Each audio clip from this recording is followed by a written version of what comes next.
ಅಣ್ಣಾಜಿಯವರ ದಿವ್ಯ ಸಾನ್ನಿಧ್ಯವನ್ನು ವಹಿಸಿಕೊಂಡಿರುವಂತಹ ಕಾರ್ಯದರ್ಶಿಗಳಾದಂಥ ಬಸವರಾಜ್ ದೇಶಮುಖ್ ಅಣ್ಣಾಜಿಯವರಿಗೆ ಈ ಒಂದು ಕಾರ್ಯಕ್ರಮಕ್ಕೆ ನಮ್ಮ ಮತ್ತು ನಿಮ್ಮೆಲ್ಲರ ಪರವಾಗಿ ಸ್ವಾಗತವನ್ನು ಕೋರುತ್ತೇನೆ. ಅದೇ ರೀತಿಯಾಗಿ ಪೂಜ್ಯ 9ನೇ ಪೀಠಾಧಿಪತಿಗಳು ಚಿರಂಜೀವಿ ದೊಡ್ಡಪ್ಪ ಅವರು ಸ್ಕೂಲಿಗೆ ಹೋಗಿದ ಪ್ರಯುಕ್ತ ಅವರು ಕೂಡ ಈ ಒಂದು ಕಾರ್ಯಕ್ರಮಕ್ಕೆ ಬರುವ ಬದಲಾಗಿ ಪೂಜ್ಯ ಅಣ್ಣಾಜಿಯವರು ಎಂದು ಸ್ಥಾನವನ್ನು ಅಲಂಕರಿಸಿಕೊಂಡಿರ್ತಾರೆ. ಅವರಿಗೂ ಸ್ವಾಗತವನ್ನು ಕೋರುತ್ತೇನೆ.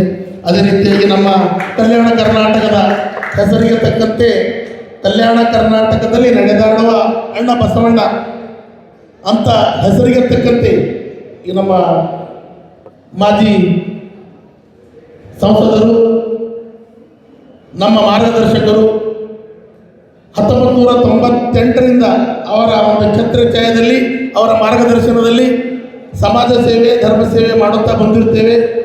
ಡಾಕ್ಟರ್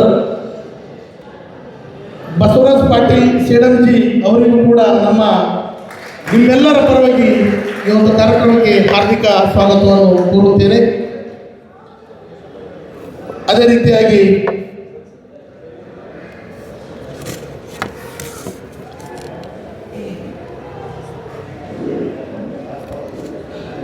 ನಮ್ಮ ಕಲಬುರಗಿ ಕೇಂದ್ರೀಯ ವಿದ್ಯಾಲಯದಿಂದ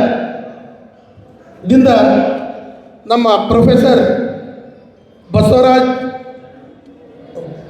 ಪಿ ಡಣ್ಣೂರ್ ಸರ್ ಅವರು ನಮ್ಮ ಈ ಒಂದು ವೀರ್ ಶೆಟ್ಟಿ ಅವರು ಬರೆದಿರುವಂಥ ಕವನ ಸಂಕಲನಕ್ಕೆ ಒಂದೇ ಮಾತಿಗೆ ಅವರು ಕೂಡ ನಮ್ಮ ವೀರ್ ಶೆಟ್ಟಿ ಅವರಿಗೆ ಸಪೋರ್ಟ್ ಮಾಡಿ, ತಾವು ಏನು ಕನ್ನಡ ಮಾಧ್ಯಮದ ವಿದ್ಯಾರ್ಥಿ ಇದ್ದರೂ ಕೂಡ ಇಂಗ್ಲೀಷ್ನಲ್ಲಿ ಇಂಥ ಒಂದು ಕವಿತೆಯನ್ನು ಬರೆದಿದ್ಯಪ್ಪ, ನಾನು ನಿಮ್ಮ ಕಾರ್ಯಕ್ರಮ ಬರ್ತೀನಿ ಅಂತೇಳಿ ಒಂದೇ ಮಾತಿಗೆ ಬಸವರಾಜ್ ಸರ್ ಅವರು ಕೂಡ ನಮ್ಮ ಈ ಒಂದು ಕಾರ್ಯಕ್ರಮಕ್ಕೆ ಬಂದಿರ್ತಾರೆ. ಅವರಿಗೂ ಕೂಡ ನಿಮ್ಮ ವತಿಯಿಂದ ಹಾರ್ದಿಕ ಸ್ವಾಗತವನ್ನು ಕೋರುತ್ತೇನೆ.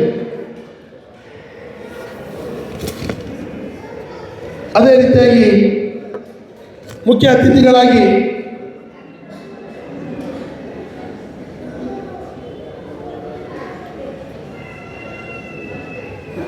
ಶರಣ ಸಂಸ್ಥಾನದ ಪ್ರೊಫೆಸರ್